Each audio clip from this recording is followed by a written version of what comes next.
மாதா தொலைக்காட்சியினுடைய அன்பு நேயர்களுக்கு பணிவான வணக்கம். அன்பு உள்ளங்களே, எதிர்நோக்கின் திருப்பயணிகள் என்ற இந்த அற்புதமான நிகழ்ச்சியிலே மீண்டுமாக நமது அன்பு ஆயர் அருள் செல்வம் ராயப்பன் அவர்களோடு இணைந்து இரண்டாம் வத்திக்கான் சங்கத்தினுடைய மிக முக்கியமான 4 கொள்கை திரட்டிலே ஒன்று திருவழிபாடு. நம்மளுடைய கிறிஸ்தவ வாழ்க்கையினுடைய ஒரு ஊற்றும் மையமாக இருப்பது அதுதானே. ஏன்னா வழிபாட்டு வழியாக தானே கடவுளை நாம் மகிமை செய்கிறோம். அந்த திருவழிபாட்டு கொள்கை திரட்டு என்ன சொல்லுகிறது? உண்மையிலே நம்ம வாழ்க்கையில் எப்படி அந்த திருவழிபாட்டின் வழியாக கடவுளை மகிமை செய்யலாம், நம் வாழ்க்கையை புதுப்பித்துக் கொள்ளலாம் என்பதையெல்லாம் இப்பொழுது இந்த சிறிய கலந்துரையாடல் வழியாக அவரிடமிருந்து நாம் கருத்துக்களை பெற்று மகிழ்வோம். அன்பாயரே வணக்கம். வணக்கம். மீண்டுமாக தொடர்ந்து இந்த இரண்டாம் வத்திக்கான் சங்கத்தினுடைய கொள்கை திரட்டு பயணத்தில் இருக்கிறோம். ஒரு பக்கம் எதிர்நோக்கின் திருப்பயணிகள்னா இது ஒரு பயணமாக தான் இருக்கிறது.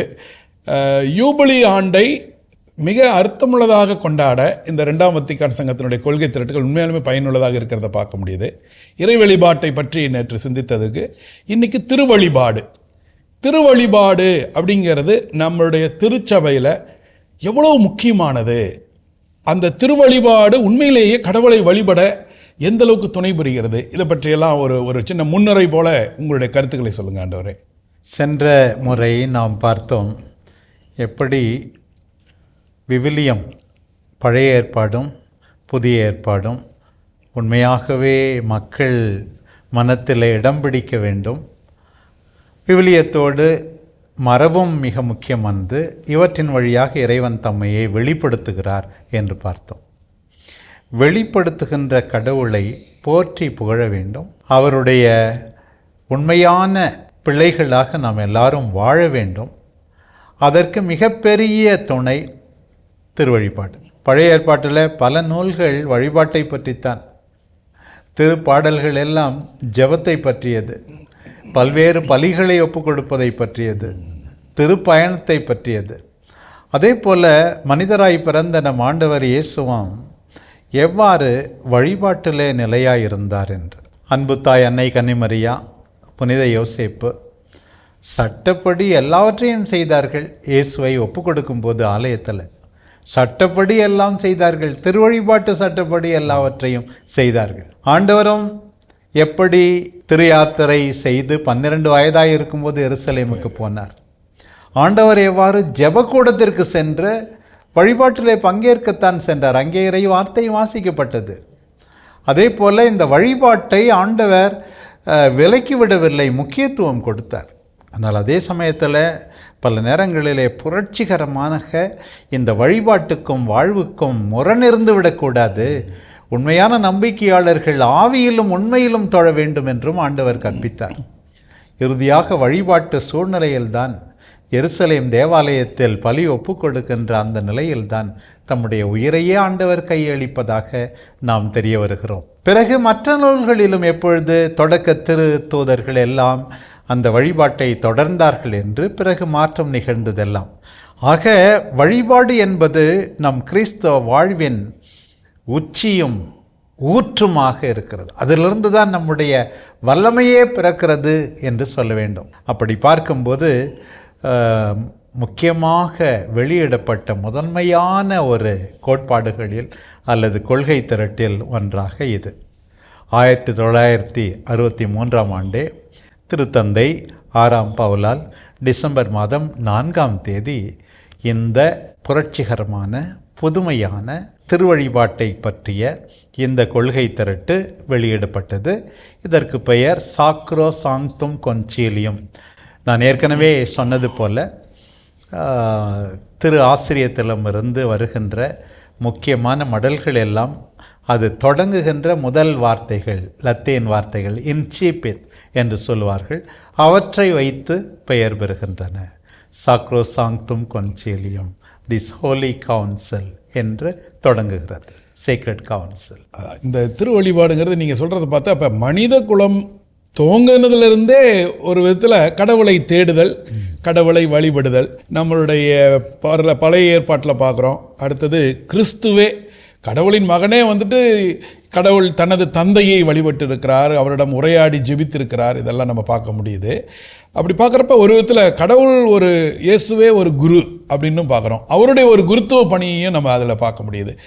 இப்படிப்பட்ட இந்த திருவழிபாடு, இறை வழிபாடுன்னு இன்னொரு வார்த்தை சொல்லலாம், இறைவனை வழிபடுகின்ற இந்த திருவழிபாடு நம்மளுடைய கத்தோலிக்க திரு அவையில் அதனுடைய இயல்பு, நேச்சர், அது எப்படி எந்த அளவுக்கு இருக்குது, ஏன் 2ஆம் வத்திக்கான் சங்கத்தில் இதற்கு முக்கியத்துவம் கொடுக்கப்பட்டிருக்கு, அதுக்கு முன்னாடி என்ன மாதிரியான ஒரு சூழ்நிலை, நீங்கள் சொன்னீங்க இல்லையா, ஒரு சிலது வந்துட்டு ஒரு புரிதல் இல்லாமல் அல்லது எதிராக இருந்துடக்கூடாது அப்படிங்கிறப்ப அர்த்தமுள்ள ஒரு கொண்டாட்டத்திற்கு அழைப்பு விடுத்த இந்த 2ஆம் வத்திக்கான் சங்கம், அதனுடைய பின்னணி, அப்போ திருவழிபாட்டில் என்ன மாதிரியான மாற்றம் இந்த 2ஆம் வத்திக்கான் சங்கத்திலேருந்து வந்திருக்கிறது, அதை பற்றி உங்களுடைய கருத்து?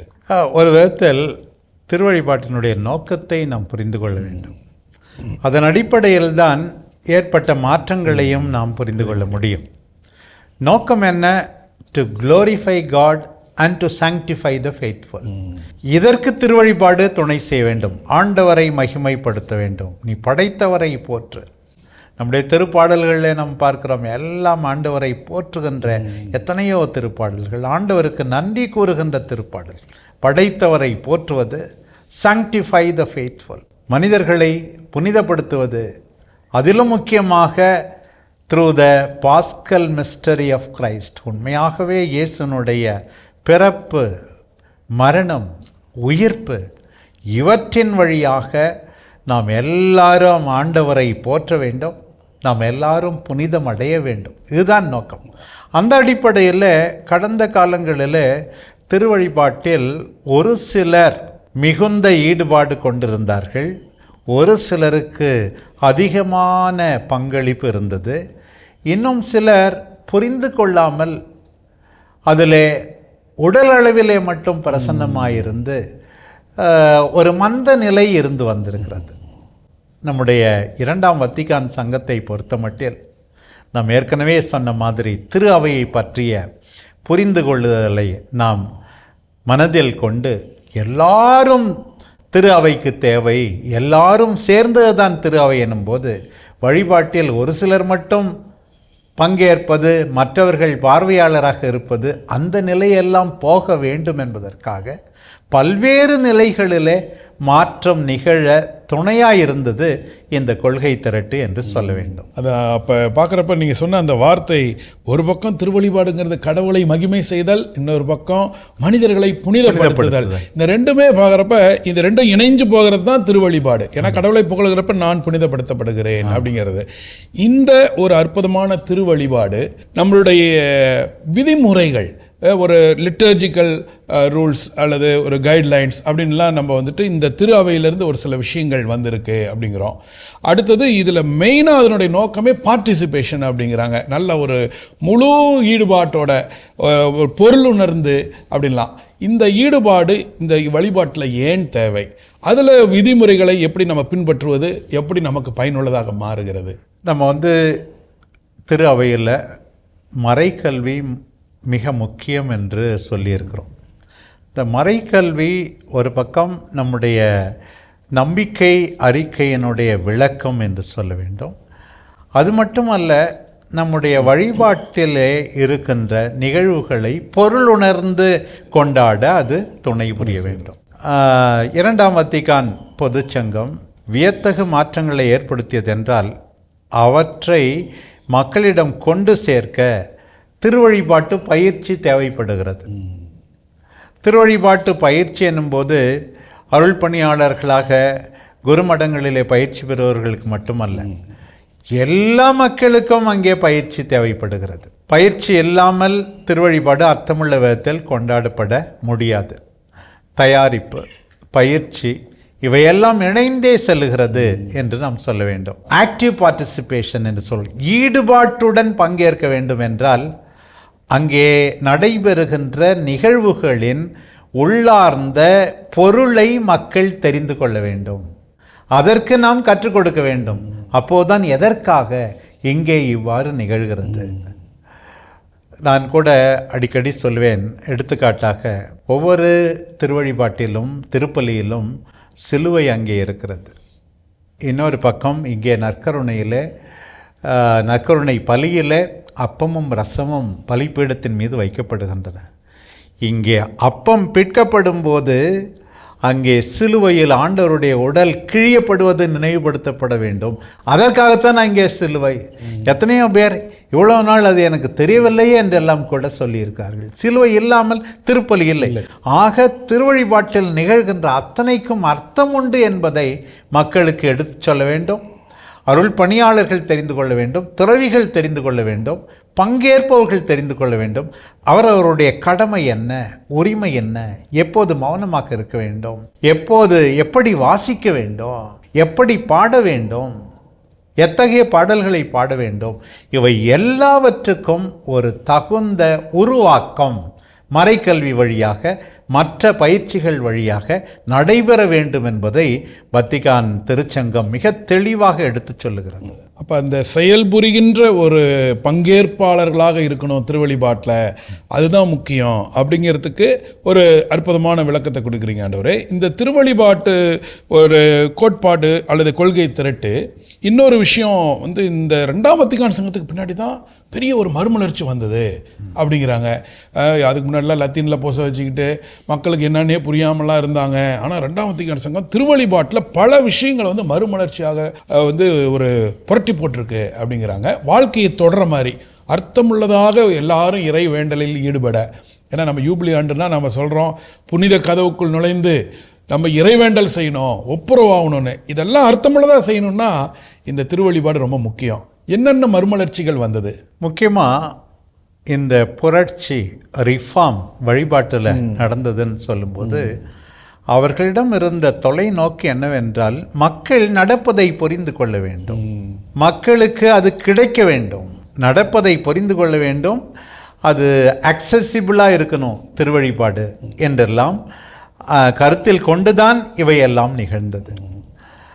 மக்கள் எப்போது புரிந்து கொள்வார்கள்? நீங்கள் சொன்னது போல புரியாத ஒரு மொழியில் இருந்தால் என்ன செய்வது? சில நேரத்தில் புரியாத மொழியில் எல்லாம் நடக்கும்போது குறைந்த அளவு வாசகங்களாவது மன்றாட்டாவது புரிகின்ற மொழியில் இருக்க வேண்டும் என்று இருந்தது. ஆனால் இப்போது வழிபாட்டினுடைய முக்கியமானது அனைத்தும் மக்கள் புரிந்து கொள்கின்ற மொழியிலே இருக்க வேண்டும். வெர்னாக்குலர் லிட்டர்ஜி என்றால் எப்படி? இது மக்கள் புரிந்து கொள்ள துணை செய்கிறது. வெர்னாக்குலர் லிட்டர்ஜி இதற்கு ஒரு பெரிய வழிவகுத்தது தந்தை எம்இபி ஃபாதர் கிரேட் மிஷனரி ரொசிஞோல். நம்முடைய சென்ட் பீட்டர்ஸ் பெங்களூரில் ரெக்டராக இருந்தவர், பல ஆண்டுகள் இருந்தார். அவர் முதலாக இந்தியாவுக்கு வந்தபோது சொன்னார், வெளியே பார்த்தால் எனக்கு ஒன்றுமே புரியவில்லை, மக்கள் பேசுவது புரியவில்லை, சாப்பிடுவது என்ன வித்தியாசமாக இருக்கிறது என்றெல்லாம் நினைத்தேன். கோயிலுக்குள் வந்தால் அவர் வந்த காலத்தில் வத்திக்கான் சங்கத்துக்கு முன்பே இங்கே வந்த காலத்தில் கோயிலுக்கு போனால் நான் இன்னும் பிரான்சில் தான் இருக்கிறேன் என்பதை தெரிந்து கொண்டேன். என்றால் எங்கே பார்த்தாலும் ஒரே மொழியிலே திருப்பலி, ஒரே விதமான கிரகோரியன் சாண்ட் இப்படியெல்லாம் இருந்தது. இப்போதும் கூட லத்தீன் மொழிக்கு உரிய மரியாதை அளிக்கப்படுகிறது. கிரகோரியன் சாண்ட் வாய்ப்பு ஏற்படும் போது பாடலாம் என்று இருக்கிறது. இருந்தாலும் மக்களுக்கு புரியாத ஒரு மொழி, இங்கே புரியாதவர்கள் பங்கேற்கிறார்கள் கோயிலுக்குள்ளே, வெளியே இருப்பது அவருக்கு புரியவில்லை என்கின்ற நிலை இருந்தது. இப்படி எல்லா மக்களும் புரிந்து கொள்கின்ற ஒரு வழிபாடு வாழ்வுக்கு இட்டு செல்ல வேண்டும். நான் அடிக்கடி சொல்லுவேன், வழிபாடு இறைவார்த்தை வாசிப்பு, இறைவேண்டல், எல்லாம் கருவுறுதல், வாழ்க்கை பெற்றெடுத்தல். கருவுற்றால் தானே பெற்றெடுக்க முடியும். கருவுற வேண்டும், புரிந்து கொள்ள வேண்டும், பிறகுதான் பெற்றெடுக்க வேண்டும் நற்செயல்களால் என்று சொல்வேன். அதற்கு வழிபாடு அர்த்தமுள்ள விதத்திலே அமைய வேண்டும். அந்த இப்போ வந்து 2ஆம் வத்திக்கான் சங்கத்தினுடைய ஒரு சீரமைப்பு அல்லது மறுமலர்ச்சிங்கிறப்ப இந்த மொழி மாற்றம், அவங்கவுங்க தாய்மொழியில் இறை வழிபாட்டை திருவழிபாட்டில் ஈடுபட ஒரு வாய்ப்புங்கிறத பார்க்குறது முடியுது. தனிநபர் வழிபாடு அப்படிங்கிறத விட்டு இது வந்து ஒரு சமூக கொண்டாட்டம் அப்படிங்கிற ஒரு புதிய சிந்தனை. நம்ம எங்கெல்லாம் திருவழிபாடு, எங்கெல்லாம் திருப்பலி நடக்குதோ, தனி குரு பூசை வச்சா கூட, ஆனால் அது ஒரு சமூக கொண்டாட்டம் அப்படின்லாம் சிந்தனை சொல்லப்படுகிறது. அதை பற்றிய ஒரு விழிப்புணர்வு என்னங்கண்டவர்? உண்மையாகவே சில பேர் வந்து சொல்வது அடிக்கடி, நான் எதுக்கு கோயிலுக்கு போகணும், நான் தனியாக வேண்டிக்கிறேன் அப்படின்னு சொல்கிறது. நம்ம ஆண்டவருடைய வாழ்க்கை தான் நமக்கு மிகச்சிறந்த மாதிரி. ஆண்டவருடைய தனிப்பட்ட ஜெப வாழ்வு, அது மறுக்கப்பட முடியாது. அது மிக முக்கியமானது. விடியற் காலையில் கருக்கலாக இருக்கும்போதே எழுந்து ஜெபித்தார். பகலெல்லாம் நோயாளிகளை குணப்படுத்தினார், நற்செய்தி அறிவித்தார், பேய்களை ஓட்டினார். மாலையானதும் தனிமையானது ஒரு இடத்துக்கு சென்றார், ஜெபித்தார். சில நாட்களில் இரவு முழுவதும் ஜெபத்திலே கழித்தார். ஜெபிக்க கற்றுத்தாரும் என்று கேட்ட சீடர்களுக்கு தாட்சியோடும் விடாமுயற்சியோடும் நம்பிக்கையோடும் ஜெபிக்க கற்றுக் கொடுத்தார் என்றெல்லாம் நாம் பார்க்கிறோம். ஆனால் அதே ஆண்டவர் ஜெபக்கூடத்துக்கு போனாரே, மற்றவர்களோடு இணைந்து இறை வார்த்தையை வாசிக்க வேண்டும், கேட்க வேண்டும், அதன் விளக்கத்தை அறிவிக்க வேண்டும் என்று சொன்னாரே. அதே ஆண்டவர் பாஸ்கா பெருவிழாவை கொண்டாடினாரே, எருசலேம் தேவாலயத்துக்கு சென்றாரே. இதையெல்லாம் மறந்துவிடக்கூடாது. ஒவ்வொரு மனிதனுடைய வாழ்க்கையிலும் தனி மனிதனாக இறைவனை தேடுவது ஒரு பக்கம், இன்னொரு பக்கம் குழுவாக, குடும்பமாக, சமூகமாக தேடுவது. எனவே இந்த திருவழிபாடு சமூகமாக ஆண்டவரை தொழ நம்முடைய நம்பிக்கை அதிகமாகிறது. சில நேரத்தில் உனக்கே தனிப்பட்ட விதத்தில் நம்பிக்கை இல்லை என்றாலும் மற்றவருடைய நம்பிக்கை நம் நம்பிக்கையை ஆழப்படுத்துகிறது. என்னுடைய தனிப்பட்ட வாழ்க்கையில் நான் உணர்ந்திருக்கிறேன். திருப்பலி நிறைவேற்றும் போது, இறைவார்த்தையை அறிவிக்கும் போது, மற்றவர்கள் மன்றாடுகின்ற போது அந்த நம்பிக்கையினால் என் நம்பிக்கை ஆழப்பட்டதை நான் உணர்ந்திருக்கிறேன். ஆகையினால் தனி மனிதனாக ஜெபம் செய்வது போதும், பொது வழிபாடு, திருவழிபாடு, திருச்சபையில் ஒன்றாய் கூடுவது தேவையில்லை என்று ஒரு மனிதன் சொன்னால் அது ஏற்றுக்கொள்ளப்பட முடியாது. அதாவது நம்ம தாய் திரு அவையினுடைய நோக்கமே அகில உலகமும் ஒரு குடும்பம், கிறிஸ்துவனுடைய குடும்பம். அப்போ நாட்டில் உலகத்தில் எந்த மூலையில் யாருக்கு ஒரு பாதிப்புனாலும் அது நம்மளை பாதிக்கிற மாதிரி. நம்மெல்லாம் ஒரு உடல், கிறிஸ்துவனுடைய உடலினுடைய உறுப்புகள். ஒரு உறுப்பு கஷ்டப்பட்டால் மற்ற உறுப்பும் கஷ்டப்படணும். இதெல்லாம் பார்க்குறப்ப உண்மையிலேயே இது ஒரு தனி நபர் கொண்டாட்டம் அல்ல. திருவழிபாடு, நீங்கள் ஒரு சிறிய ஜெபமாலை சொல்கிறது கூட, பூசை நீங்கள் ஒப்பு கொடுக்கறது கூட, எல்லாமே இந்த உலகத்திற்கே பயனுள்ளதாக மாறுகிறது அப்படிங்கிறத பார்க்க முடியுது. உண்மைதான். பழைய ஏற்பாட்டிலே கூட விடுதலை பயணத்தில் எனக்கு ரொம்ப பிடித்தமான ஒரு பகுதி. நம்ம அதில் லிட்டர்ஜிக்கல் ட்ரெஸ் இப்போ நம்ம போடுறோம்ல, அழகாக ஒவ்வொரு பல்வேறு வண்ணங்களில் போடுகிறோம். அப்போ சொல்லி இருக்கிறது என்னன்னு கேட்டால், 12 கோத்திரங்கள், தோள்பட்டையில் வலது பக்கம் 6 கோத்திரத்தினுடைய பெயராம், இடது பக்கத்தில் 6 கோத்திரத்தின் பெயராம், அப்புறம் நெஞ்சிலே 12 கோத்திரத்தின் பெயராம். இதை பற்றி விளக்கும்போது நம்முடைய திருத்தந்தை சில ஆண்டுகளுக்கு முன் சொன்னார். நான் அதை உண்மையாக கேட்கும்போது கண்ணீரே வந்தது.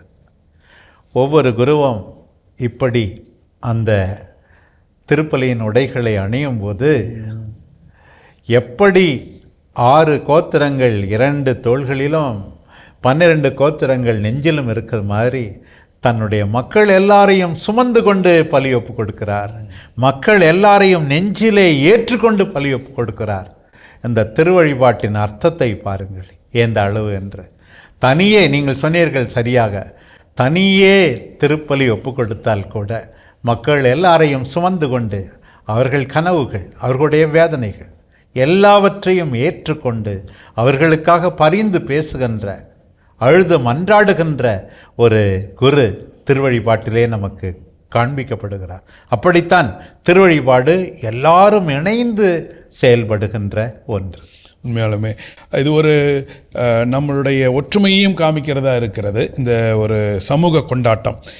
அன்றொரு இந்த திருவழிபாடு இவ்வளோ நேரம் நம்ம பார்த்தோம் இல்லையா, இது எல்லாம் இந்த வழிபாடு, கடவுளை வழிபடுகின்ற ஒரு இறை வழிபாட்டினுடைய ஒரு ஊற்றாக இருப்பது நற்கருணை கொண்டாட்டம், திருப்பலிங்கிறாங்க. அது எப்படி, இந்த திருப்பலி என்பது எப்படி மையமாக மாறியது, கிறிஸ்துவ வச்சு தான் மாறி இருக்குங்கிறோம். அந்த லிங்க் என்ன, இந்த திருப்பலியினுடைய மகிமை என்ன, நற்கருணை கொண்டாட்டம் திருவழிபாட்டினுடைய ஒரு ஊற்றாக உச்சமாக இருக்கிறது, அதை பற்றி சொல்லுங்களேன். உண்மைதான். இதை என் நினைவாக செய்யுங்கள் என்றார் ஆண்டவர். நான் ஏற்கனவே சொன்னது போல கல்வாரி ரத்தம் சிந்தப்பட்ட பலி, இங்கே ரத்தம் சிந்தாமல் பலி. அப்பத்தை எடுத்தார், ஆசீர்வதித்தார், அதை பிட்டார் எனும்போது அடுத்த நாள் தன்னுடைய உடல் சுக்கு நூறாக கிழிக்கப்படும் என்பதை உணர்ந்துதான் ஆண்டவர் செய்தார். இதை வாங்கி பருகுங்கள் என்று சொல்லும்போது அடுத்த நாள் தன்னுடைய கடைசி துளி ரத்தம் வரை மக்களுக்காக சிந்தப்படும் என்று உணர்ந்துதான் ஆண்டவர் செய்தார். இதை என் நினைவாகச் செய்யுங்கள் என்று குருக்களை தலைமையேற்க நியமித்தார். இது ஒவ்வொரு திருப்பலியிலும் கொண்டாடப்படுகிறது. நாம் ஏற்கனவே பார்த்தோம், இறை வெளிப்பாட்டின் முழுமையே இயேசுவினுடைய பாடுகள், மரணம், உயிர்ப்பு என்று. அதுதான் ஒவ்வொரு திருப்பலியிலும் கொண்டாடப்படுகிறது. இதை என் நினைவாகச் செய்யுங்கள் எனும்போது, ஒரு பக்கம் ஆண்டவர் நமக்காக மரித்தார், உயிர்த்தார் என்பது நினைவு கூறப்படுகிறது. அவரை போல நானும் எனக்காக மரித்த அவருக்காக நான் வாழ்வேன், மரிப்பேன், உயிர்ப்பேன் என்று துணிவு கொள்ள தூண்டுவது ஒவ்வொரு திருப்பலியும். ஒவ்வொரு திருப்பலியும் மக்களை உருமாற்றும், ஆண்டவருடைய மனநிலையை பெற, ஆண்டவருடைய துணிவை பெற, தாராளத்தை பெற துணை செய்யும். எனவே தான் இந்த திருப்பலி மிக மிக முக்கியமானதாக அமைகிறது. அதை நாம் மறந்துவிடக்கூடாது. நாக்கை நீட்டி நன்மை வாங்கினால் போதாது. நான் அடிக்கடி சொல்லுகின்ற ஒரு வார்த்தை, கையை நீட்டி நன்மை வாங்கினால் போதாது, கையை நீட்டி நன்மை செய்ய வேண்டும். நன்மை செய்ய தூண்டுவது, சென்று வாருங்கள் என்று அனுப்பப்படுவது, சென்று வாழ நாம் அனுப்பப்படுகிறோம். இதுதான் இயேசுவை சுமந்து வெளியே செல்லுகிறோம். ஒவ்வொரு நம்பிக்கையாளரும் திருப்பலியை பொறுத்த மட்டில் 3 காரியங்கள். ஒன்று, பக்தியோடு ஈடுபாட்டோடு அந்த திருப்பலியிலே பங்கேற்க வேண்டும்.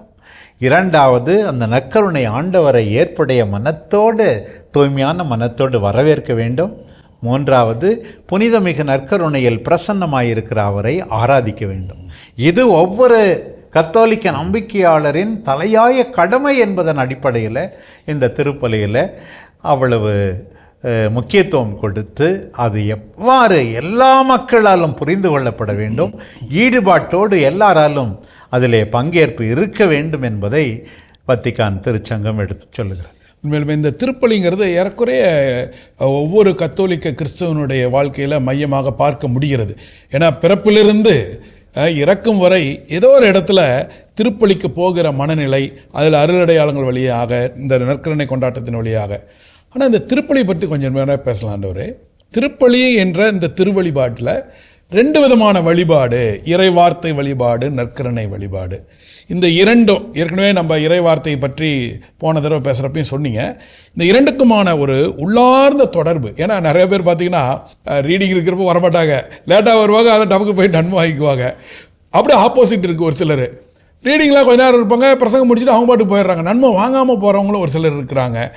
இது உண்மையாலுமே இந்த ரெண்டுக்கான தொடர்பு, இரண்டும் இணைந்தது தான் முழுமை, உண்மையான வழிபாடு. இதை பற்றி உங்களுடைய சிந்தனை?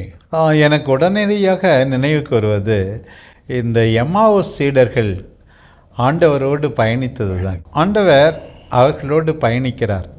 எல்லா மக்களும் திருப்பலிக்கு வருகிறார்கள். நம்ம எல்லாருக்கும் ஆறுதல் அளிப்பது, நம்முடைய உணர்வுகளை ஆண்டவர் புரிந்து கொண்டு சில நேரங்களிலே நமக்கு சில திருத்தங்களையும் கொடுத்து நம்மோடு வழி நடக்கிறார் ஆண்டவர். அவர்கள் பின்னாடி சொன்னாங்க, அவர் வழியில் இறை வார்த்தையை தெளிவாக்குகையில் நம் உள்ளம் உருகவில்லையா அப்படின்னு சொல்லி சொன்னாங்க. வார்த்தையை தெளிவாக்கினார், சீடர்களுடைய உள்ளம் உருகியது. ஒவ்வொரு அருள் பணியாளரும், தலைமை ஏற்பவர்களும் சில நேரங்களில் நற்கருணை இல்லாமல் இறை வார்த்தை வழிபாடு மட்டும் இருக்கிறது, அருள் பணியாளர்கள் இல்லாத பட்சத்தில். அதனுடைய நோக்கம் இதுதான். ஆண்டவருடைய வார்த்தை வாசிக்கப்பட வேண்டும், கேட்கப்பட வேண்டும், விளக்கம் அளிக்கப்பட வேண்டும், வாழ்க்கையோடு தொடர்புபடுத்தப்பட வேண்டும், நம்பிக்கை அறிக்கை இருக்க வேண்டும், அதன் முடிவில் மன்றாட்டு பல்வேறு தேவைகளுக்காக இருக்க வேண்டும். இவையெல்லாம் அதற்கு முன்பு முன்னுரை, அதே போல் ஆண்டவரிடம் மன்னிப்பு கேட்டல், ஆண்டவரை புகழ்ந்து குளோரியா பாடுதல், இவையெல்லாம் சேர்ந்தது ஒரு திருப்பலியினுடைய முதல் பகுதி. வார்த்தை எப்படி என்றால், எனக்கு மீண்டும் அந்த லூக்கா நற்செய்தி 4ஆம் அதிகாரம் நினைவுக்கு வருகிறது. ஆண்டவர் பேசும்போது எல்லாருடைய கண்களும் ஆண்டவர் மீதே பதிந்திருந்தன. இறை வார்த்தை வாசிக்கப்படும் போது ஆண்டவர் மீதே பதிந்திருந்தன. சில நேரத்தில் நானே கூட வாசிக்கும் போது அல்லது மறையுரை ஆற்றும் போது கண்கள் பதிந்திருப்பதை பார்த்தால் நம்பிக்கை அதிகமாகிறது. அப்படி இறை வார்த்தை முக்கியத்துவம், அதன் அடிப்படையிலே வாழ்வு முக்கியத்துவம். இன்னொன்று நான் சொல்வது போல, இறை வார்த்தையில் ஆண்டவர் நம்மோடு பேசுகிறார். ஒவ்வொரு திருப்பலியிலும் ஆண்டவர் நம்மோடு பேசுகிறார். இறை வார்த்தை வழியாக, மறையுரை வழியாக ஆண்டவர் நம்மோடு பேசுகிறார். நாம் பேசுகிறோம், நம்பிக்கையாளர் மன்றாட்டு வழியாக அவரிடம் பேசுகிறோம், ஆண்டவரை புகழ்கிறோம். இரண்டுமே இணைந்ததுதான். இந்த முதல் பகுதி அதற்குரிய முக்கியத்துவம் அளிக்கப்பட வேண்டும், வார்த்தை வழிபாடு ஒவ்வொரு திருப்பலியிலும். அதே போல் இரண்டாம் பகுதி இன்னும் உச்ச கட்டத்திற்கு இட்டு செல்வது, ஆண்டவருடைய சிலுவை பலி மீண்டும் நினைவு கூறப்படுகிறது. நற்கருணையை பற்றி இந்த ஒரு நிகழ்ச்சியில் மட்டும் சொல்லியே மாளாது, பல நிகழ்ச்சிகள் நடத்தலாம். ஆண்டவர் அதில் பிரசன்னமாயிருக்கிறார். ஆண்டவர் இயேசு ஒப்பு கொடுக்கப்படுகிறார். ஆண்டவர் இயேசு பெறப்படுகிறார். ஆண்டவர் இயேசு ஒன்றிணைக்கிறார். ஆண்டவர் இயேசுவின் கல்வாரி பலி நினைவுகூரப்படுகிறது. இவையெல்லாம் அந்த நற்கருணையிலே இருக்கிறது. எனவே தான் நற்கருணை பலிதான் ஊற்றும் உச்சியமாக இருக்கிறது. மற்ற அருளடையாளங்களும் நற்செய்தி நற்கருணை சூழலில் நடத்தப்பட வேண்டும் என்று திரு அவை மிக அழுத்தமாக பரிந்துரைக்கிறது. உண்மையிலுமே அந்த நற்கருணை நீங்கள் சொல்ல சொல்ல ஜான் கிறிஸ்டோஸ்டம் புனிதர் சொன்னது தான், கோதுமை மணிகள் எல்லாம் ஒன்றிணைந்த ஒரு அப்பமாக மாறுகிறது. அந்த ஒரு அப்பம் நம்ம பெறும் பொழுது நம்ம எல்லாரோடும் இணைகின்றோம். ஒரே அப்பத்தில் தானே நம்ம எல்லாரும் பங்கெடுக்கிறோம். அப்போ அந்த திருப்பலி என்ற திருவழிபாட்டினுடைய ஒரு உண்மையான அர்த்தம் நம்ம வாழ்வாக மாறணும் அப்படிங்கிறத நீங்கள் சொல்கிறத நம்ம உணர முடிகிறது. அப்போ நற்கருணை பெறுகின்ற ஒவ்வொருவரும் இறை வார்த்தையை கேட்டு அதன் பிரகாரம் நம்ம வாழ்வதற்கான ஆற்றலை பெறுகிறோம், நற்கருணையாக மாறுகிறோம், இயேசுவாக மாறுகிறோம். இதெல்லாமே இந்த நற்கருணைங்கிற கொண்டாட்டத்தில் நமக்கு ஒரு பெரிய ஒரு உந்து சக்தி கிடைக்கிறதா பார்க்குறோம். இந்த நற்கருணை கொண்டாட்டம் அப்படிங்கிறத தாண்டிய, இந்த திருப்பலிங்கிறத தாண்டிய திருவழிபாட்டில் அருளடையாளங்கள்ங்கிறது நிறையா, நம்மளுடைய 7 அருளடையாளங்கள் கொண்டாடுகிறோம் கத்தோலிக்க திரு அவையில். இந்த திருப்பலி அதிலே இறைவனுடைய அருள் கிடைக்கிறது, அருள் அடையாளங்களிலும் அருள் கிடைக்கிறது. இந்த அருள் அடையாளங்களை பற்றிய அதில் பங்கேற்பு எப்படி இருக்கணும் அப்படின்ற 2ஆம் வத்திக்கான் சங்கம் எப்படி நம்மளைய உற்சாகப்படுத்துகிறது அப்படிங்கிறத பற்றி சொல்லுங்கள். திருப்பலி புனிதமிகு நற்கருணை முக்கியமான ஒரு அருள் அடையாளம். முதலில் நாம் புகுமுக அருளடையாளங்கள் என்று 3ஐ சொல்லுகிறோம். திருமுழுக்கு, நற்கருணை, உறுதிப்பூசல். ஒரு விதத்தில் ஒப்புரவு அருள் அடையாளம் கூட அதோடு இருக்கிறது. ஏனென்றால் புனிதமிகு நற்கருணை பெற தயாரிக்கும் போது அதுவும் நடக்கிறது. முதல் 3 அருளடையாளங்கள். இவை நீங்களாக மற்ற 3 அருளடையாளங்கள், நோயில் பூசுதல், குருத்துவம், திருமணம் என்று அருளடையாளம். இவை எல்லாமே உண்மையாகவே மக்கள் ஈடுபாட்டோடு பங்கெடுக்கும் விதத்தில் கொண்டாடப்பட வேண்டும். ஏற்கனவே நான் சொன்னேன், இவற்றிலெல்லாம் இறை வார்த்தைக்கு இருக்க வேண்டிய முக்கியத்துவம், நம்பிக்கையாளருடைய மன்றாட்டு, முன்னுரை, விளக்க உரை, இவையெல்லாம் கொடுத்து மக்கள் புரிந்து கொள்ளச் செய்வது. முக்கியமாக சொல்லப்போனால் இது ஒரு ஆளுடைய செயல் அல்ல, குருவானவர் மட்டும்தான் செய்கிறார் என்றல்ல, எல்லாருக்கும் அவரவருக்குரிய பங்கு எல்லா அருளடையாளத்திலும் இருக்கிறது என்று இவை எல்லாம் புரிந்து கொள்ளும் விதத்தில், அர்த்தமுள்ள விதத்தில் கொண்டாடப்பட வேண்டும், எல்லாருக்கும் ஒரு பங்கு இருக்க வேண்டும் என்பதை வத்திக்கான் சங்கம் நன்றாக வலியுறுத்துகின்றது. இந்த அருளடையாளங்கள் அப்படிங்கிறத பெற்றுக்கொள்வதற்கு மக்களுக்கு இந்த பங்கேற்பு நிலை இருக்குல்ல ஆண்டவரே. உதாரணத்துக்கு அருளடையாளங்கள்ங்கிறது நற்கருணை பெறுதல், அல்லது இப்போ நோயில் இருக்கிறவங்க நோயில் பூசுதல், அந்த வார்த்தையே மாற்றியிருக்கிறாங்க. அவஸ்தை பூசுதல்ங்கிறத மாற்றி 2ஆம் வத்திக்கான் சங்கம் ரொம்ப நோயாளிகள் எப்படினாலும் வாங்கலாம் அப்படின்லாம், இந்த மாதிரியான அருளடையாளங்கள் ஒவ்வொன்றிலையும் 2ஆம் வத்திக்கான் சங்கம் கொண்டு வந்த ஒரு மறுமலர்ச்சி அல்லது புதிய விதமான புரிதல், இதை பற்றி உங்களுடைய சிந்தனை? அதான் இந்த மாற்றங்கள் அல்லது தழுவி அமைத்தல்கள் இவற்றினுடைய நோக்கம் அடிப்படையில் ஒன்று தான். மக்கள் புரிந்து கொள்ள வேண்டும், மக்கள் பங்கேற்க வேண்டும், அது வாழ்க்கையை தொட வேண்டும். இந்த அடிப்படையில் தான் ஒவ்வொரு அருளடையாளத்திலும், அதிலும் திரு அவை எல்லாவற்றையும் தானே நிர்ணயிக்க வேண்டும் என்று இஷ்டப்படவில்லை. ஒவ்வொரு நாட்டுக்கு ஏற்ற மாதிரி, சூழ்நிலைக்கு ஏற்ற மாதிரி சில சடங்குகள் தழுவி அமைக்கப்படலாம் என்று அதற்கும் தன்னுரிமை கொடுத்திருக்கிறது. பிரின்சிபிள் ஆஃப் சப்சிடியாரிட்டி என்று ஆங்கிலத்தில் சொல்லுவோம். முக்கியமான காரியங்களில், அடிப்படையான காரியங்களில் ஒற்றுமை, அதை வெளிப்படுவதில் சில காரியங்களில் அந்த நாட்டுக்கு, அந்த மண்டலத்துக்கு உரிய தன்னுரிமையும் இங்கே கொடுக்கப்பட்டிருப்பதை நாம் பார்க்கிறோம். அந்த அடிப்படையில் தான் இந்த திருவழிபாடு மாற்றி அமைக்கப்பட்டிருக்கிறது. அதை குறிப்பிட்ட இடத்து மொழியிலே மொழிபெயர்க்க வேண்டும் என்றும் பரிந்துரைக்கப்பட்டிருக்கிறது. இந்த அருளடையாளங்களில் கிடைக்கிற அருள் போல அருள் வேண்டல் குறிகள் சேக்ரமெண்டல்ஸுங்கிறாங்களா, அதை பற்றி உங்க சிந்தனை? அருள் வேண்டல் குறிகள் இது அருளடையாளங்கள். முதல்ல திருவருட்சாதனங்கள் என்று சொன்னோம். அதற்கு முன்ன தேவத்திருவிய அனுமானங்கள், தேவத்திரிய அனுமானம் திருவருட்சாதனங்களாகி திருவருட்சாதனங்கள் இப்போ அருளடையாளமாக ஆகியிருக்கிறது. அவை 7 தான். ஆண்டவரால் ஏற்படுத்தப்பட்டவை, விவிலியத்திலிருந்து அவை உருப்பெறுபவை, அதை அடிப்படையாக கொண்டவை என்றெல்லாம். அருள் வேண்டல் குறிகள் என்பது சாக்ரமெண்டல். இவை ஒரு விதத்தில் அருளடையாளங்களை ஒத்திருக்கின்றன, சிமிலர் டு தெம். அவையும் நமக்கு ஆண்டவருடைய அருளை நமக்கு பெற்றுத்தருகின்றன. அவை ஆண்டவராலே ஏற்படுத்தப்பட்டவை என்று நேரடியாக சொல்ல முடியாது. அதுதான் வித்தியாசம். இருந்தாலும் அவையும் நமக்கு அருளை கொண்டு வருகின்றன. உதாரணமாக ஒரு துறவர வார்த்தைப்பாடு, அது ஒரு சாக்ரமெண்டல் என்று தான் நாம் சொல்ல வேண்டும். உதாரணமாக கல்லறை மந்திரிப்பது, அது ஒரு சாக்ரமெண்டல் என்று தான் சொல்ல வேண்டும். இவற்றின் வழியாகவும் இவற்றை அர்த்தமுள்ள விதத்தில் கொண்டாடுவதன் வழியாகவும் நாம் ஆண்டவருடைய அருளை பெற வேண்டும் என்று திரு அவை கற்பிக்கிறது. அப்போ நம்ம வெறும் அருளடையாளத்தில் மட்டும் இல்லை, அதையும் தாண்டி நம்ம வழிபாடுகள் வெவ்வேறு இடத்துல செய்கிறப்பையும் அதுலேயுமே கடவுளுடைய ஆசீர்வாதம் கிடைக்கிறது அப்படிங்கிற நம்பிக்கையை தர்றதா இருக்கிறது. இப்போ இந்த வழிபாட்டில் மெயினாக நம்ம அருளடையாளங்களையும் திருப்பலியும் பற்றி பார்த்தோம். கொஞ்சம் அப்படியே இறை வேண்டல் அப்படிங்கிற விஷயத்துக்கு வந்தோம்னா, இறை வேண்டல் பார்த்தீங்கன்னா இந்த திருப்புகழ் மாலை, டிவைன் ஆஃபீஸ், அந்த காலத்தில் ஜமால்லாம் இல்லாமல் 150 சங்கீதத்தையும் திருப்பாடலையும் கூட ஜெபிச்சாங்க அப்படின்லாம் சொல்லப்படுகிறது. ஆனால் அது ரியலாக மக்களும் திருப்புகழ் மாலை ஜெபிக்கணுங்கிறது தான் இந்த 2ஆம் வத்திக்கான் சங்கம் அழைப்பு விடுத்ததாக தெரிகிறது. அதை பற்றிய வரலாற்று பின்னணி எப்படி, அது டிவைன் ஆஃபீஸுங்கிறதுனுடைய முக்கியத்துவம் என்ன, அதை இன்னைக்கு எப்படி நடைமுறைப்படுத்தலாம்? உண்மை, திருவழிபாடு என்ற இந்த கொள்கை திரட்டு திருவழிபாட்டின் முக்கிய கூறுகள், முக்கியமான தலைப்புகள் எல்லாவற்றையும் பேசுகிறது. அதை பற்றி குறிப்பிடும்போது இந்த கட்டளை ஜெபம் என்று அந்த காலத்தில் சொல்லுவார்கள், பிரேவியரி என்று ஆங்கிலத்தில் சொன்னார்கள். இப்போ ப்ரேயர் ஆஃப் த சர்ச் என்று கூட அழைக்கப்படுகிறது.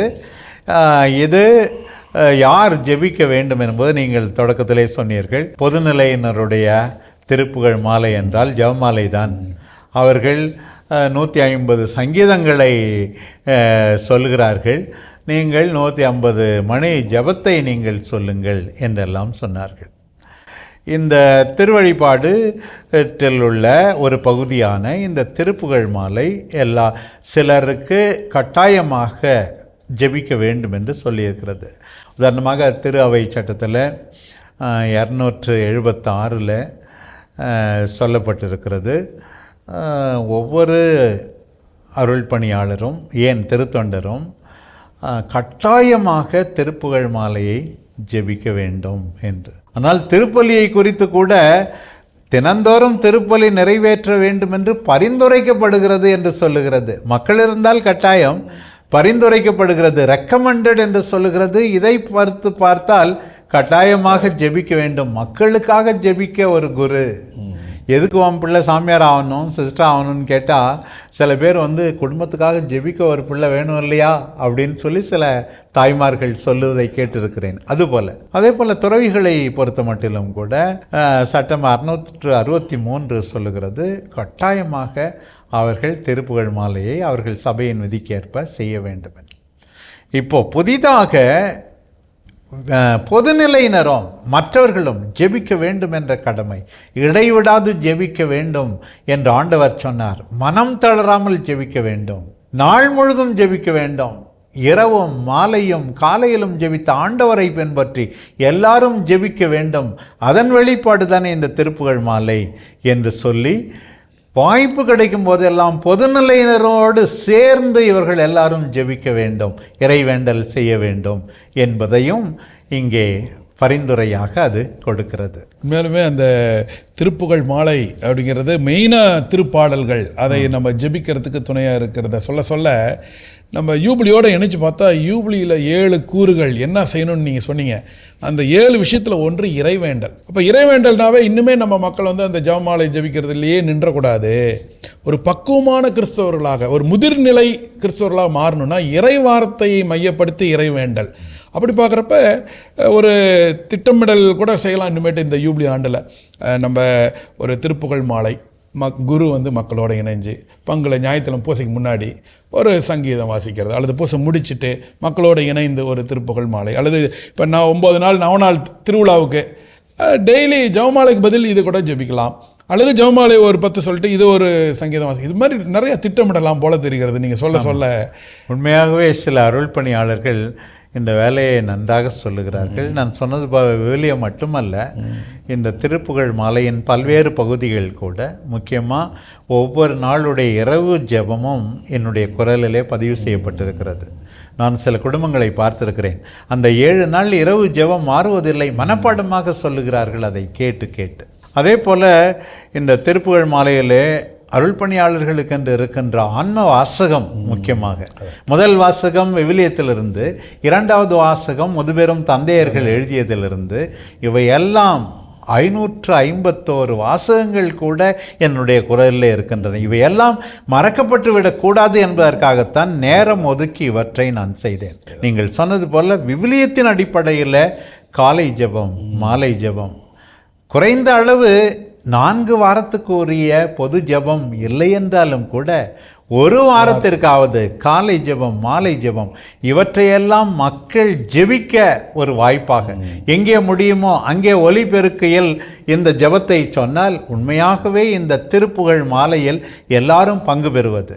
வாரந்தோறும் செய்ய வேண்டிய சூழ்நிலை இல்லை என்றாலும் கூட வாரத்தில் ஒரு தடவையாவது இந்த திருப்புகழ் மாலையில் இருக்கிற காலை ஜெபத்தை, மாலை ஜெபத்தை நாம் எல்லாரும் பங்கே சேர்ந்து ஜெபிக்க வைத்தால் உண்மையாகவே இந்த ஜூபிலி ஆண்டில் அது ஒரு அற்புதமான அருமையான முயற்சியாக இருக்கும் என்று நம்புகிறேன். உண்மையாலுமே ஆண்டவர், அதான் இப்போ வெவ்வேறு முறையில் ட்ரை பண்ணுறாங்க தான். இப்போ எல்லாம் பார்த்தீங்கன்னா அந்த 1 மணி நேரத்துக்கு ஒரு முறை அழகாக கோயிலில் வந்து ஒளிபெருக்கி வழியாக இறை வார்த்தை வந்துட்டு மக்களுக்கு போகிறவங்க வர்றவங்க எல்லாரும் கேட்குற மாதிரி திருப்பாடல்கள் இருந்தோ அல்லது இறை விவிலியத்தில் பல பகுதியிலிருந்து எல்லாம் ரொம்ப செய்யப்பட வேண்டியது. அடுத்தது இந்த திருப்புகழ் மாலை திருவழிபாடை பற்றி சிந்தித்தோம். இப்போ நம்ம கத்தோலிக்க கிறிஸ்தவர்களுக்கு ரொம்ப ஒரு உயிர் நாடி வந்து திருவழிபாடு. இந்த ஒரு திருவழிபாடை வந்து ஒரு சிஸ்டமாக அழகாக கொடுத்துருக்கிற மாதிரி தெரியுது. திருச்சபை திருவழிபாட்டு ஆண்டு அப்படின்னு போட்டு ஒரு கால அட்டவணைக்குள்ள கிறிஸ்து மீட்பரை, அவரை கொண்டாடுவதை அப்படியே சைக்கிள் மாதிரி மீண்டும் மீண்டுமாக அப்படின்னு பிரித்து போட்டு கொடுத்து அந்த நம்மளுடைய திருவழிபாட்டு ஆண்டாய் நம்ம உணர்ந்து கொண்டாட அழைப்பு விடுத்திருக்கு. அதை பற்றி, அந்த ஆண்டு விளக்கத்தை பற்றி சொல்ல முடியுமா ஆண்டவரே? உண்மையாகவே இந்த புரிதல் எல்லா நம்பிக்கையாளருக்கும் இருக்க வேண்டும். நாம் எல்லாரும் வத்திக்கான் சங்கத்துக்கு பிறகு வழிபாட்டை தொடங்கியவர்கள். முன்னே இருந்தவர்களுக்கு அதனுடைய வித்தியாசம் இன்னும் நன்றாக புரியும். எல்லாரும் அறிந்தது போல நம்முடைய காலண்டர் ஆண்டு ஜனவரி மாதம் 1ஆம் தேதி தொடங்குகிறது. திருவழிபாட்டு ஆண்டு திருவருகை காலத்தில் தொடங்குகிறது. திருவருகை காலத்தின் முதல் ஞாயிற்றுக்கிழமையில் தொடங்குகிறது. வழக்கமாக டிசம்பர் மாதம் 1ஆம் தேதி அல்லது 2 நாட்கள் முன்பாக கூட அந்த ஆண்டை பொறுத்து தொடங்கும். முதலில் திருவருகை காலம், அதை தொடர்ந்து கிறிஸ்து பிறப்பு காலம், அதை தொடர்ந்து 2-3 சாதாரண காலத்தின் ஞாயிறுகள், பிறகு தவக்காலம், தவக்காலத்தை தொடர்ந்து பாஸ்கா காலம், பாஸ்கா காலத்தை தொடர்ந்து பெந்தகொஸ்தே பெருவிழாவுக்கு பிறகு சாதாரண காலம் என்று தொடங்கி கிறிஸ்து அரசர் பெருவிழாவோடு நிறைவு பெறுகிறது. அடுத்த ஞாயிற்றுக்கிழமை திருவருகை காலத்தின் முதலாண்டாகும். இப்படி ஒரு நீண்ட நாட்களின் மொத்தத்தில் கிறிஸ்துவின் பிறப்பு, கிறிஸ்து திருமுழுக்கு பெற்றது, கிறிஸ்துவனுடைய பாடுகள், கிறிஸ்துவனுடைய உயிர்ப்பு எல்லாம் கொண்டாடப்படுகிறது. இந்த கிறிஸ்து என்கின்ற அந்த மாபெரும் இரண்டாம் ஆளாகிய சிவனாகிய சர்வேசனின் வாழ்வு அவருடைய மிகப்பெரிய மீட்பை கொண்டு வந்த அந்த சாதனை திருவழிபாட்டு ஆண்டிலே கொண்டாடப்படுகிறது. இதன் வழியாக மக்கள் புனிதப்படுத்தப்பட வேண்டும் என்று திரு அவை எதிர்பார்க்கிறது. இது ரொம்ப மக்களுக்கு பிடிச்ச மாதிரியும் தெரியுது ஆண்டவர். ஏன்னா பங்குல நாங்கள் பார்க்க முடியுது, அழகா திருவருகை காலம்னு உடனே இயேசு பிறப்பு பற்றிய ஒரு மனநிலை, ஒரு ஜாய்ஃபுல்லாக வந்துடுது. அதை வரவேற்கிற மனநிலை, அது கலர்லாம் மாறுறப்ப நம்ம மக்களுக்கு வந்துட்டு டக்குன்னு அதற்கேற்ற மனநிலை மாற்றமே வர்ற மாதிரி தெரியுது. இப்போ ஊதா கலரை பார்த்த உடனே ஒரு மனமாற்றம், தவக்காலம் அப்படிங்கிற ஒரு சிந்தனை. சிகப்பு கலர் உடுப்பு ஃபாதர் போட்டாவே இன்னைக்கு ஏதோ ஒரு வேத சாட்சி. இது ரொம்ப அழகாக இந்த பொருட்களோட, நம்ம உடையோட, நம்மளுடைய அலங்காரத்தோட எல்லாத்தோடையும் இணைந்த ஒரு கால அட்டவணையை நம்ம கொண்டு போகிறது. அடுத்தது அது ஒரு வாழ்க்கை சக்கரம் மாதிரி. பிறப்பிலிருந்து இயேசுனுடைய இறப்பு, உயிர்ப்பு, விண்ணேற்பு, தூய ஆவியானவர், கடைசியில் இயேசுவே அரசர். அவருடைய போதனையெல்லாம் கேட்டுட்டு பா நீர் தான்பா எனக்கு எல்லாம் அப்படின்னு முடிக்கிற அந்த விதம், இதெல்லாமே தாய் திரு அவை ஒரு தாய் உள்ளத்தோட வழிபாட்டை வந்துட்டு சும்மா அட்ராண்டமாக செய்ய நீ பாட்டுக்கு ஏதோ கொண்டாடாத, அர்த்தங்களோடு கொண்டாடுங்கிறதுக்கு இது வழிகாட்டுவது ரொம்ப புரியுது ஆண்டவரே. இந்த திருவழிபாட்டு ஆண்டில் ரொம்ப மையமாக சொல்லப்படுது அந்த ஞாயிறு கொண்டாட்டம், சண்டே செலிப்ரேஷன். ஏன்னா ஆண்டவரின் நாள்னு சொல்கிறாங்க. அந்த ஞாயிறு கொண்டாட்டங்கிறது, ஏன்னா ஞாயிறு தோறும் திருப்பலிக்கு இது ஏன் நம்மளுடைய திருச்சபை ஒழுங்குமுறையிலேயே கொண்டு வந்திருக்கு. இதனுடைய மையம், ஏன்னா அதையும் நம்ம 2ஆம் வத்திக்கான் சங்கம் ரொம்ப அழுத்தமாக சொல்லுகிறது. அந்த சண்டே ஞாயிறு திருவழிபாட்டு ஆண்டவரின் நாளை பற்றி, உயிர்ப்பின் நாளுங்கிறதெல்லாம் அதை பற்றி சொல்லுங்கள்.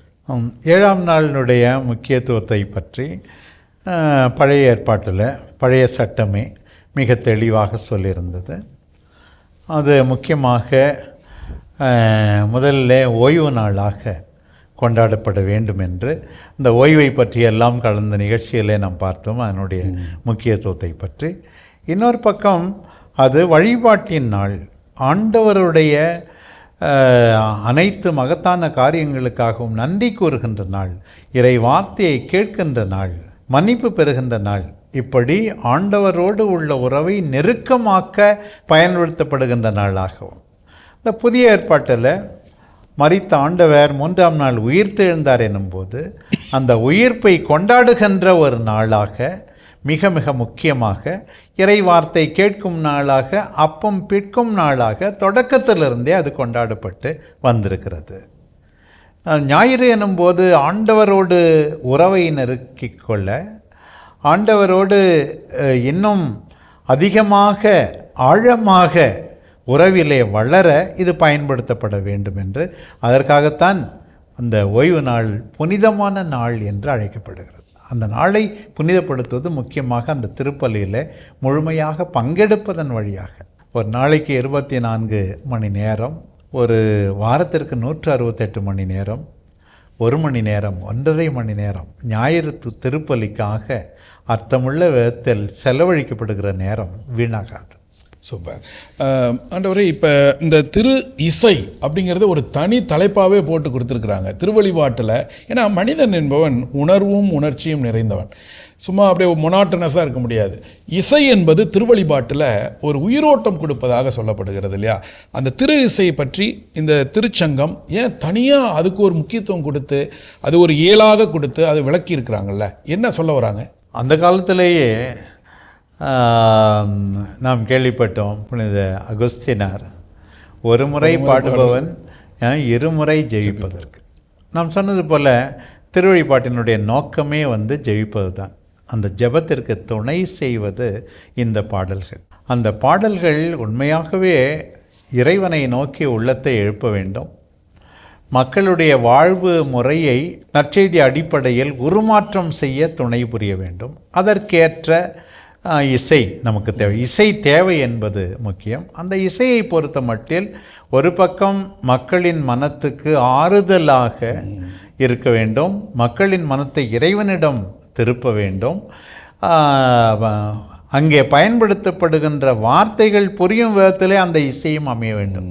சில நேரத்தில் இசை மட்டும் ஆர்கெஸ்ட்ரா போல சப்தம் அதிகமாக இருக்கும், வார்த்தைகள் என்னவென்றே தெரியாது சில நேரங்களில். என் திரைப்பட பாடல்களை பொறுத்தமட்டில் கூட பலர் சொல்லுவார்கள், அந்த காலத்து பாடல்களில் வார்த்தை புரிந்தது, இந்த காலத்தில் சத்தம்தான் கேட்கிறது, ஒன்றும் புரியவில்லை என்று சொல்கிறார்கள். அதே போல் திருவழிபாட்டிலும் அமைந்து விடக்கூடாது. இது ஒரு பக்கம். இன்னொரு பக்கம் பங்கேற்பு, நாம் ஈடுபாட்டுடன் பங்கேற்க துணை புரிய வேண்டும். குறைந்த அளவு அந்த சரணத்தையாவது, முதல் 2 வரிகளையாவது எல்லா மக்களும் பாடுகின்ற விதத்தில் பாடல்கள் அமைய வேண்டும். இந்த பாடல்கள் ஏதோ ஒரு திரைப்பட பாடலை எடுத்துக்கொண்டு முன்னேயும் பின்னேயும் ஆண்டவரே என்று போட்டுவிட்டால் அது திருவழிபாட்டு பாடலாக ஆகிவிடாது. அர்த்தமுள்ள விவிலிய அடிப்படையில் இருக்கின்ற திரு அவையின் கோட்பாடுகளுக்கு உகந்த பொருத்தமான நல்ல பாடல்களை நாம் எல்லாரும் பாட வேண்டும். இதற்கெல்லாம் உண்மையாகவே கண்ணும் கருத்துமாக இருந்து திருவழிபாட்டு பயிற்சி இருக்க வேண்டும்.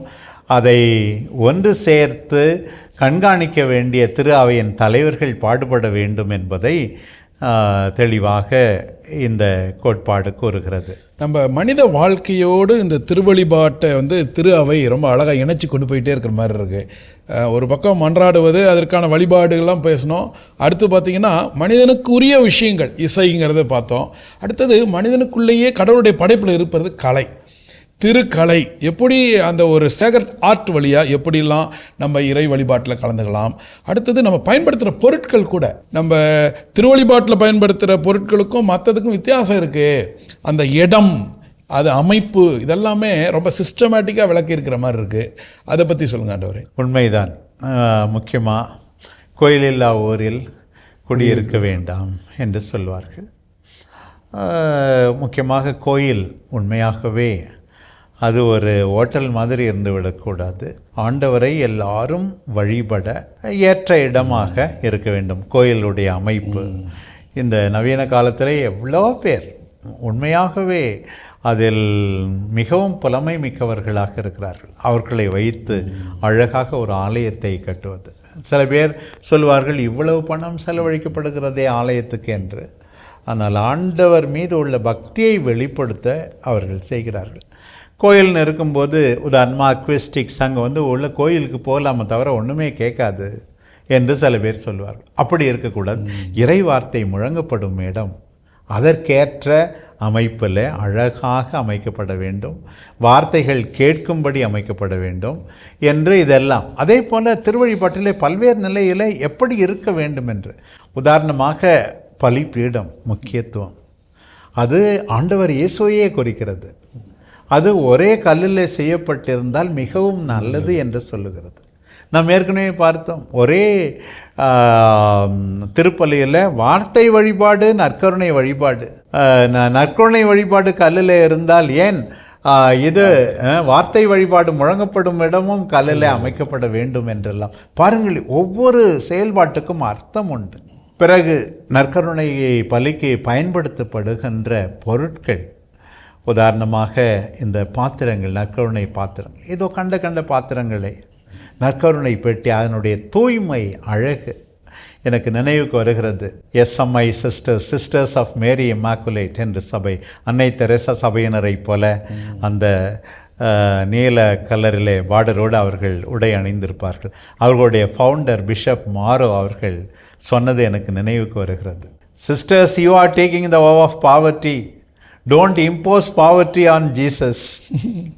நீங்கள் எளிமையாக இருக்க அழைக்கப்படுகிறீர்கள், ஆனால் நீங்கள் பீடத்திலே பயன்படுத்துகின்ற, அதை அலங்கரிக்க பயன்படுத்துகின்ற, நற்கருணை பெட்டிக்கு பயன்படுத்துகின்ற எல்லாம் அழகாக இருக்க வேண்டும், மிகச்சிறந்ததாக இருக்க வேண்டும். கடவுளின் மாண்பை நீங்கள் உணர்ந்து கொண்டு எல்லாவற்றையும் தூய்மையாக வைத்திருங்கள். தூய்மை, அழகு, அதே சமயத்தில் பங்கேற்பு, இவை அனைத்திற்கும் ஆலயமும் சரி, ஆலயத்தில் இருக்கின்ற மற்ற அமைப்புகளும் சரி, பயன்படுத்துகின்ற பொருட்களும் சரி, இதை நாம் மனத்திலே கொள்ள வேண்டும்.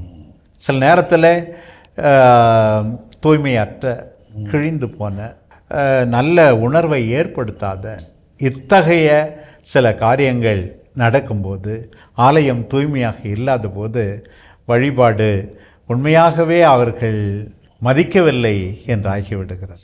உண்மையிலுமே அப்போ நம்ம திருவழிபாட்டில் பயன்படுத்துகிற பொருட்கள் நம்ம எப்படி வச்சுருக்கோங்கிறத வச்சு நம்ம கடவுளுக்கு எவ்வளோ முக்கியத்துவம் தர்றோங்கிறத கண்டுபிடிக்கிற மாதிரி தெரியுது ஆண்டவரே.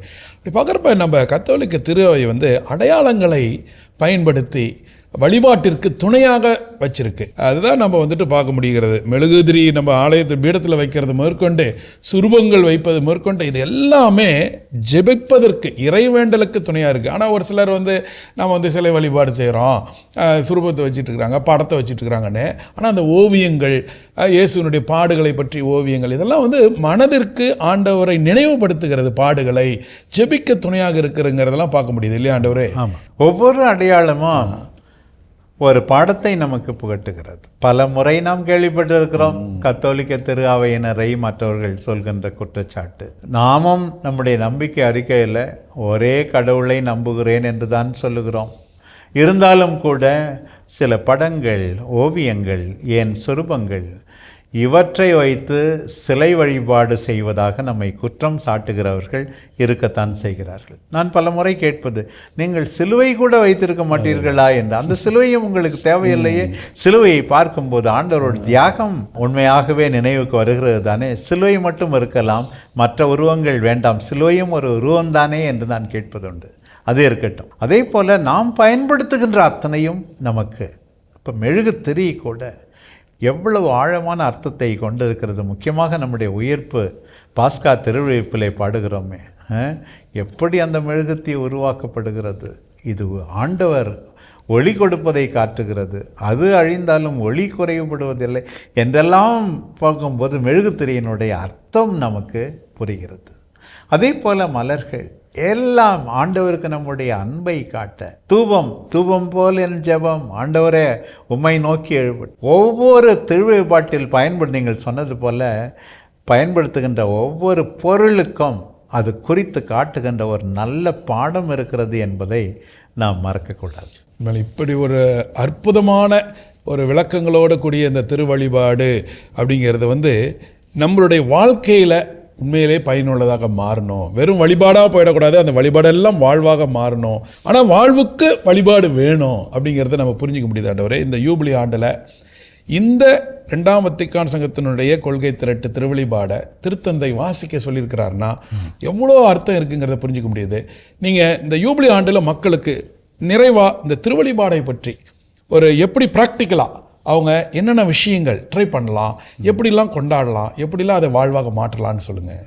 பங்கு அளவிலும் மறைமாவட்ட அளவிலும் முக்கியமாக திருவழிபாட்டு குழு ஏற்படுத்தப்பட வேண்டும். ஏற்கனவே சில பங்குகள் இருக்கின்றன, நிச்சயமாக அவை செயல்பட வேண்டும்.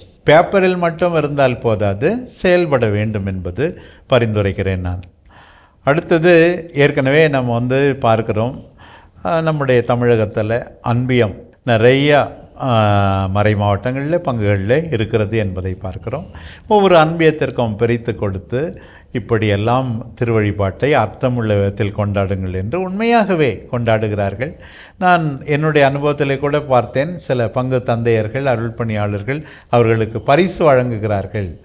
ஒரு சைக்கிள் முடிந்த பிறகு, ஒரு 15 வாரம் 15 அன்பியம் கொண்டாடிய பிறகு, கடந்த 15 வாரங்களில் மிக திறமையாக இதை நடத்தியவர்கள் என்று. போட்டிக்காக அல்ல, அர்த்தமுள்ள விதத்தில் எல்லாரும் பங்கேற்பு. எதை மனத்தில் கொள்ள வேண்டும்?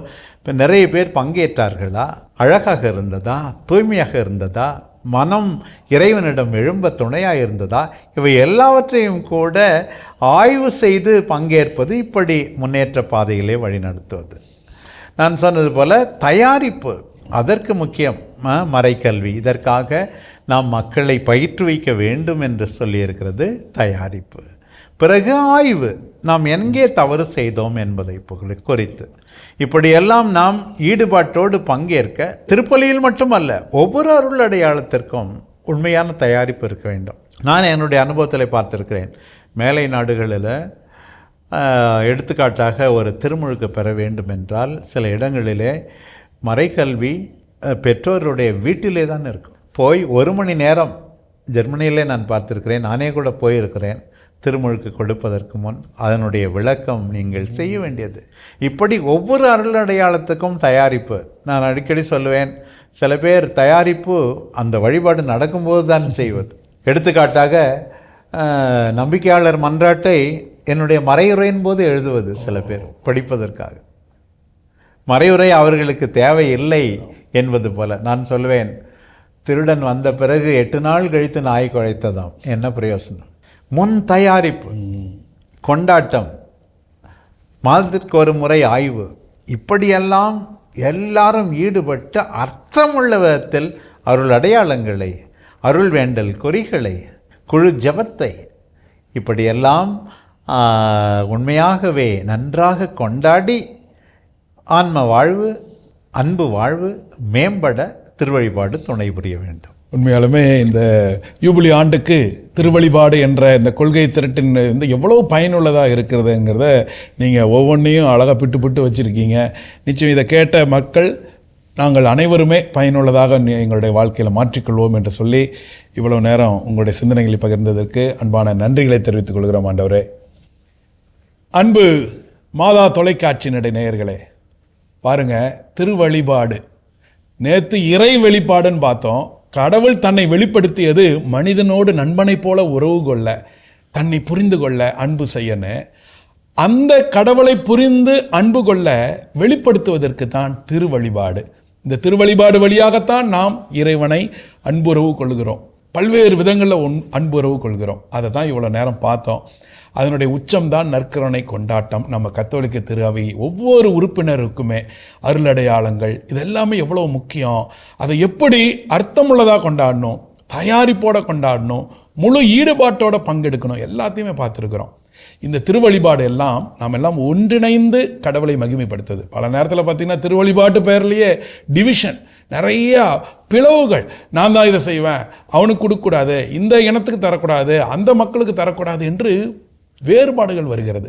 இந்த யூபிலி ஆண்டில் எல்லாரும் ஒன்றிணைந்து பயணிக்கிறோம். அந்த யூபிலி ஆண்டினுடைய லோகோ லட்சணையை மறந்துடக்கூடாது. எல்லாரும் ஒருங்கிணைந்து பயணிக்கின்றோம். இந்த திருவழிபாடும் அப்படி தான். எல்லாரும் இணைந்து, பங்குல யாருக்கா ஒருத்தருக்கு நோயிட்டு இருந்தாலும் அது எல்லாரும் இணைந்து அவருக்காக ஜெபிப்பது போல தான். ஆகவே திருவழிபாட்டை மிக அர்த்தமுள்ளதாக தனிநபர் கொண்டாட்டமாக மட்டுமில்லாமல் சமூக கொண்டாட்டமாக நம்ம எல்லாரும் அன்புறவோடு கொண்டாட இந்த யூபிலி ஆண்டில் முயற்சி செய்வோம். நிச்சயம் இந்த திருவழிபாடு என்ற கொள்கை திரட்டு நமது வாழ்வாக மாறும். மாதா தொலைக்காட்சியின் அன்பு நேயர்களே, இதோ திருவழிபாடு என்ற இந்த அற்புதமான கொள்கை திரட்டு விளக்கத்தை பற்றி தெரிந்து கொண்டோம். அடுத்த அமர்விலே 2ஆம் வத்திக்கான் சங்கத்தினுடைய அடுத்த கொள்கை திரட்டை பற்றி நாம் தெரிந்து கொள்வோம். நன்றி.